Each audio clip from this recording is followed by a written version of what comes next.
Hello दोस्तों, कैसे हैं आप सभी लोग। तो आज हम बात करेंगे नीट बायोलॉजी के टॉप 20 एमसीक्यूज की, जो कि आपके आने वाले नीट एग्जाम के पॉइंट ऑफ व्यू से काफी इंपॉर्टेंट है। इसलिए वीडियो के एंड तक बने रहिए। और ये सारे के सारे क्वेश्चंस आज हम क्लास 11th बायोलॉजी की यूनिट ह्यूमन फिजियोलॉजी से पढ़ेंगे। इसलिए वीडियो काफी इंटरेस्टिंग होने वाली है और ये वीडियो अगर आपको अच्छा लगे तो चैनल को सब्सक्राइब कर दें। तो चलो शुरू करते हैं अपना टॉपिक। तो पहला क्वेश्चन ये कहा गया है, largest salivary gland of human body, यानी कि ह्यूमन के बॉडी की लार्जेस्ट सलाइवरी ग्लैंड कौन सी है। सलाइवरी ग्लैंड वो होते हैं जो सलाइवा सिक्रीट करते हैं, और ह्यूमन बॉडी में जितनी भी सलाइवरी ग्लैंड होती हैं ये सारी की सारी माउथ में प्रेजेंट होती है। तो क्वेश्चन में कहा गया है कि बॉडी की लार्जेस्ट सलाइवरी ग्लैंड का नाम क्या है। पैरोटिड, सबलिंगुअल, सबमैंडिबुलर या लैक्रिमल। तो इसका करेक्ट ऑप्शन है दोस्तों option A, parotid salivary gland. ये ह्यूमन के बॉडी की लार्जेस्ट सलाइवरी ग्लैंड होती है और ये हमारे कानों के पास प्रेजेंट होती है। Now question number 2, the joint between the gums and teeth is known as, यानी कि गम्स और टीथ के बीच का जो जॉइंट है उसको क्या कहा जाता है। स्यूचर्स, फोंटेनल्स, गोम्फोसिस या नॉन ऑफ दिस। तो इसका करेक्ट ऑप्शन है दोस्तों ऑप्शन सी, गोम्फोसिस। यानी ह्यूमन बॉडी के माउथ में गम्स और दांतों के बीच का जो जॉइंट है इसको क्या कहा जाता है, गोम्फोसिस कहा जाता है, जो कि पूरी तरह से इमूवेबल जॉइंट होता है एक टाइप का। ना question number 3, halitosis term is refers to, यानी कि हेलिटोजिस एक वर्ड है जिसका मतलब क्या होता है। तो हेलिटोजिस का सिंपल सा मतलब है बैड स्मेल फ्रॉम माउथ, यानी कि मुंह से गंदी स्मेल आना। इस कंडीशन को क्या कहा जाता है, हेलिटोजिस कहा जाता है। तो ये एक इंपॉर्टेंट क्वेश्चन है। ठीक है दोस्तों, इस बात को ध्यान रखेंगे।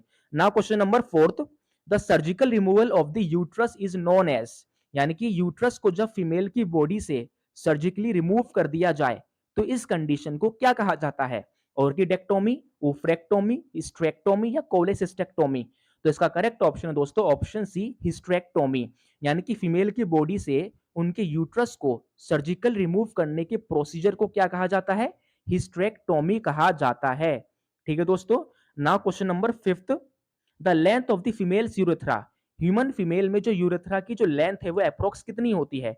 10 सेंटीमीटर, 12 सेंटीमीटर, 4 सेंटीमीटर या फिर 15 सेंटीमीटर। तो इसका करेक्ट ऑप्शन है दोस्तों ऑप्शन सी, 4 सेंटीमीटर। ठीक है दोस्तों। Now question number 6, presence of glucose in urine is known as, यानी कि जब यूरिन में एक्सेस अमाउंट में ग्लूकोज आने लगे तो इस कंडीशन को क्या कहा जाता है। ग्लाइकोसूरिया, ठीक है, ग्लूकोसूरिया, डाययूरेसिस या डायसूरिया। तो दो ऑप्शंस एक बार रिपीट हो चुके हैं, तो इसका करेक्ट आंसर है दोस्तों ऑप्शन ए, ग्लाइकोसूरिया। यानी कि जब ह्यूमन बॉडी के यूरिन में एक्सेस अमाउंट में जब ग्लूकोज आने लगे तो इसी कंडीशन को क्या कहा जाता है, ग्लाइकोसूरिया कहा जाता है। ठीक है दोस्तों। Now question number 7, which of the following bone is known as tongue bone, body की ऐसी कौन सी बोन है जो टंग बोन के नाम से जानी जाती है। Clavicle bone, hyoid bone, humerus bone या रेडियस बोन। तो इसका करेक्ट ऑप्शन दोस्तों ऑप्शन बी, हायोड बोन, जो कि हमारे नेक में प्रेजेंट होती है। और इसका रीजन ये है कि जो हमारी टंग यानी जो जीभ है टंग, वो अंदर से हायोड बोन से ही जुड़ी होती है। यही रीजन है कि हायोड बोन को बॉडी का टंग बोन भी कहा जाता है। ठीक है दोस्तों। Now question number 8, the outer most sheet of the skeletal muscle is known as, यानी कि ह्यूमन बॉडी के स्केलेटल मसल की जो बाहर की जो कवरिंग है इसको क्या कहा जाता है। जिस तरह से हमारी हार्ट की कवरिंग होती है पेरिकार्डियम, लंग्स की कवरिंग होती है प्लूरल मेम्ब्रेन, उसी तरह से ह्यूमन बॉडी के स्केलेटल मसल की जो आउटर कवरिंग है, आउटर शीट, इसको क्या कहा जाता है। पेरीमाइसियम, एंडोमाइसियम, एपीमाइसियम या नॉन ऑफ दिस। तो इसका करेक्ट ऑप्शन है दोस्तों ऑप्शन सी, एपीमाइसियम। ठीक है ना। तो एपीमाइसियम क्या है, बॉडी की जो मसल्स है इसकी आउटर कवरिंग है जो कि कनेक्टिव टिश्यू से बनी हुई होती है। नाउ दोस्तों, ninth question, it's the most important, limbic system of brain controls the which function, यानी कि हमारे ब्रेन में एक सिस्टम होता है जिसका नाम है लिम्बिक सिस्टम। तो क्वेश्चन में ही पूछा गया है कि ये जो लिम्बिक सिस्टम है ये बॉडी के कौन से फंक्शन को कंट्रोल करता है। Option A, emotions, learning, memories and sexual desire. Option B, blood pressure, heart rate, respiration rate. Option C, coordination and equilibrium of body. तो इसका करेक्ट ऑप्शन है दोस्तों ऑप्शन ए, यानी कि हमारे ब्रेन का जो लिम्बिक सिस्टम है ये हमारी बॉडी के इमोशंस को कंट्रोल करता है, हमारी लर्निंग में हेल्प करता है, हमारी मेमोरीज को स्टोर करता है, और इसके अलावा ये सेक्सुअल डिजायर्स के लिए रिस्पॉन्सिबल होता है। तो इस बात को ध्यान रखेंगे कि लिम्बिक सिस्टम हमारे ब्रेन का एक स्पेशल टाइप का सिस्टम है दोस्तों, जो 3 पार्ट, हिप्पोकैम्पस, अमाइगडाला एंड हाइपोथैलेमस से बना होता है। और इसका मेन फंक्शन क्या होता है, बॉडी के इमोशंस को कंट्रोल करना, लर्निंग में हेल्प करना, मेमोरीज को स्टोर करना एंड सेक्सुअल डिजायर को कंट्रोल करना। तो इस बात को ध्यान रखेंगे। ना question number 10th, largest cranial nerve of human body. Human की बॉडी की लार्जेस्ट क्रेनियल नर्व का नाम क्या है? यानी कि ह्यूमन बॉडी की लार्जेस्ट क्रेनियल नर्व कौन सी है? It's a most important, trochlear nerve, facial nerve, oculomotor nerve या ट्राइजेमिनल नर्व। तो इसका करेक्ट ऑप्शन दोस्तों ऑप्शन डी, ट्राइजेमिनल नर्व। और ये ह्यूमन बॉडी की फिफ्थ क्रेनियल नर्व है। कौन? Trigeminal nerve. And it's a largest cranial nerve of human body. Now question number 11th, the I muscle is controlled by which cranial nerve. यानी कि जो human body की जो eye muscles है, यानी कि जो हमारी आंख की जो मसल है, वो कौन से क्रेनियल नर्व के द्वारा कंट्रोल की जाती है, जिसकी वजह से हम अपनी आई की मूवमेंट कर पाते हैं? Oculomotor nerve, trigeminal nerve, vagus nerve या हाइपोग्लोसल नर्व। तो इसका करेक्ट ऑप्शन है दोस्तों ऑप्शन ए, ओक्यूलोमोटर नर्व। ये जो हमारी आई की जो आई मसल्स है, उसको क्या करती है? कंट्रोल करने का काम करती है, इसके फंक्शंस को कंट्रोल करती है, जिसकी वजह से हम अपने आंख के मूवमेंट को कर पाते हैं। और ये बॉडी की थर्ड क्रेनियल नर्व है। ठीक है दोस्तों, तो कौन सी ऐसी क्रेनियल नर्व है जो आंख की मसल में जाके सप्लाई होती है, जो हमारे आई मसल्स को रेगुलेट करती है, उसके फंक्शंस को कंट्रोल करती है? तो वो है oculomotor nerve and it's a third cranial nerve of body. Now question number 12th, which of the following gland store the hormones for a month. इस क्वेश्चन में कहा गया दोस्तों, ह्यूमन बॉडी के अंदर जितनी भी एंडोक्राइन ग्लैंड होती हैं, वो हार्मोन्स बनाती है और उस हार्मोन को बना के तुरंत हमारे ब्लड में डाल देती है। लेकिन बॉडी में एक ग्लैंड ऐसी है जो हार्मोन्स को बनाती है और उसको महीनों भर तक के लिए स्टोर करके भी रखती है। तो इसका करेक्ट ऑप्शन क्या है दोस्तों? तो वो है थायराइड ग्लैंड। ह्यूमन बॉडी के अंदर थायराइड ग्लैंड ये एकमात्र ऐसी ग्लैंड है जो हार्मोन को बनाती है और उसको 2 महीने से भी ज्यादा स्टोर करके रखती है। नहीं तो थायराइड ग्लैंड को छोड़कर बॉडी में जितनी भी ग्लैंड्स हैं, वो हार्मोन्स बनाती है और तुरंत ब्लड में डाल देती है। तो इसका करेक्ट ऑप्शन क्या है दोस्तों? Thyroid gland. तो ये एक इंपॉर्टेंट क्वेश्चन है, जो हार्मोन को महीनों भर तक के लिए स्टोर करके रखती है। ठीक है दोस्तों। Now question number 13th, the joint. Question number 13 पे क्या कहा गया है कि the joint between the bones of cranium is known as. हमारी जो क्रेनियम की जो बोन्स के बीच में जो जॉइंट बनता है, उसको क्या कहा जाता है? देखो दोस्तों, हमारा जो पूरा स्कल है वो 2 पार्ट से बना होता है। पहला होता है स्कल का फेस वाला पार्ट, जो कि 14 बोन से बना है, और दूसरा होता है स्कल का क्रेनियम पार्ट, जो कि स्कल का अपर मोस्ट पार्ट होता है। ठीक है, जो ब्रेन को प्रोटेक्ट करने का काम करता है क्रेनियम।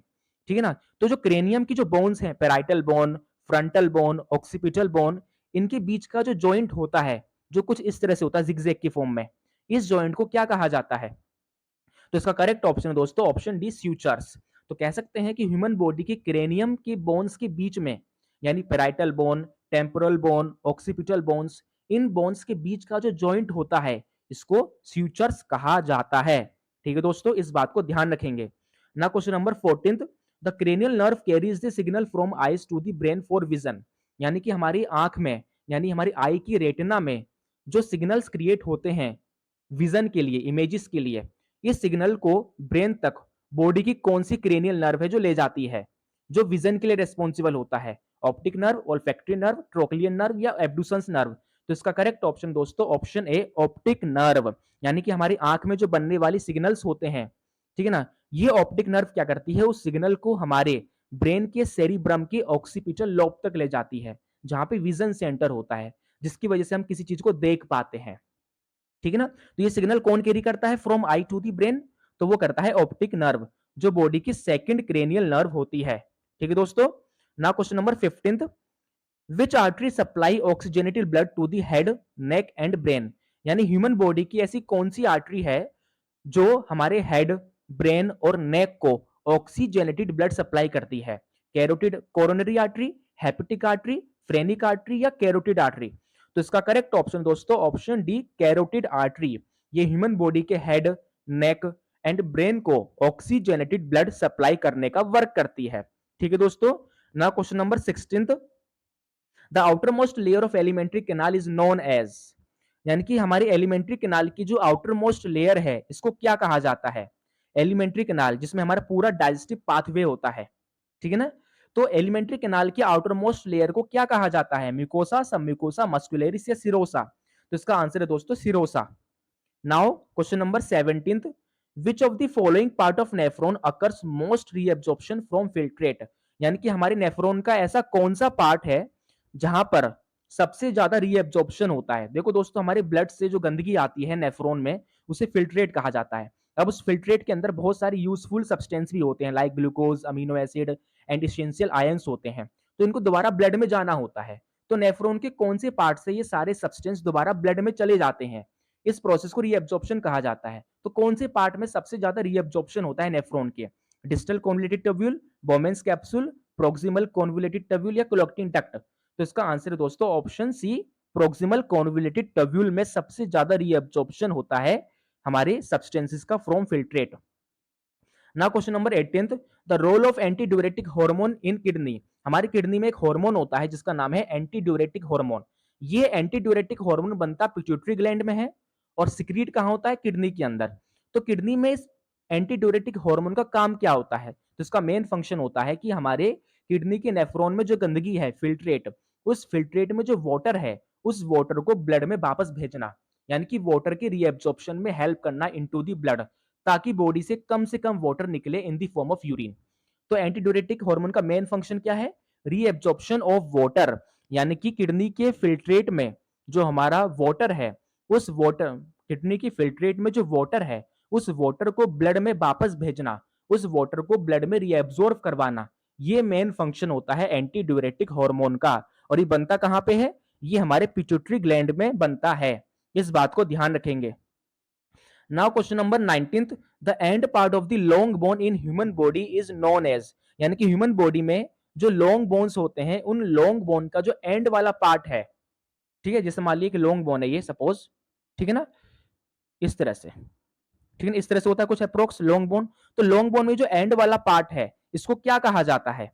तो लॉन्ग बोन का जो एंड वाला पार्ट है, लॉन्ग बोन में ये जो एंड वाला पार्ट है, इसको एपिफाइसिस कहा जाता है। इस बात को ध्यान रखेंगे कि ह्यूमन बॉडी के अंदर लॉन्ग बोन्स में जो एंड वाला पार्ट है लॉन्ग बोन का, उसे एपिफाइसिस कहा जाता है, और जो मिडल पार्ट है उसका, उसे डायफाइसिस कहा जाता है। Now question number 20, question number 20 में क्या कहा गया है? The hardening and loss of elasticity of wall of arteries is known as. इसमें क्वेश्चन में कह रहा है कि अगर आर्टरीज की जो इनर वॉल है, अगर आर्टरीज की इनर वॉल की इलास्टिसिटी अगर लॉस हो जाए, तो इस केस में आर्टरी की जो इनर वॉल है वो हार्ड हो जाती है। तो इस कंडीशन को, इस बीमारी को क्या कहा जाता है? तो देखो दोस्तों, हमारी आर्टरीज में जो ब्लड है वो एक हाई स्पीड के साथ फ्लो करता है, ठीक है ना, इसके साथ एक हाई स्पीड के साथ। तो ह्यूमन बॉडी की आर्टरीज की जो इनर वॉल है, इनर वॉल, वो इलास्टिक नेचर की होती है, फ्लेक्सिबल होती है। क्यों? ताकि जो आर्टरीज की जो फ्लेक्सिबल वॉल है, इलास्टिक वॉल, ये ब्लड के हाई प्रेशर को टोलरेट कर पाए। लेकिन किसी किसी कंडीशन में क्या होता है कि आर्टरीज की इनर वॉल पे कोलेस्ट्रॉल डिपॉजिट होने की वजह से आर्टरीज की इनर वॉल की जो इलास्टिसिटी है वो लॉस हो जाती है, और ये कंडीशन होती है, एक बीमारी होती है, और इस बीमारी को आर्टेरियोस्क्लेरोसिस कहा जाता है। तो ये ध्यान रखना है दोस्तों कि ह्यूमन बॉडी की आर्टरीज की इनर वॉल जो होती है वो इलास्टिक नेचर की होती है, बट कभी कभी क्या होता है, आर्टरीज की इनर वॉल पर कोलेस्ट्रॉल डिपॉजिट होने की वजह से आर्टरीज की इनर वॉल की जो इलास्टिसिटी है वो लॉस हो जाती है, जिसकी वजह से आर्टरीज की जो इनर वॉल है वो काफी हार्ड हो जाती है, hard. And this condition is known as arteriosclerosis which leads to heart attack. ठीक है दोस्तों, तो ये भी एक इंपॉर्टेंट क्वेश्चन है। तो ये थे ह्यूमन फिजियोलॉजी नीट बायोलॉजी के टॉप 20 एमसीक्यूज। नेक्स्ट क्लास में हम बात करेंगे प्लांट फिजियोलॉजी के टॉप 20 एमसीक्यूज की। तब तक के लिए पढ़ते रहिए, और ये वीडियो अगर आपको अच्छा लगा हो तो चैनल को सब्सक्राइब और वीडियो को लाइक जरूर करें।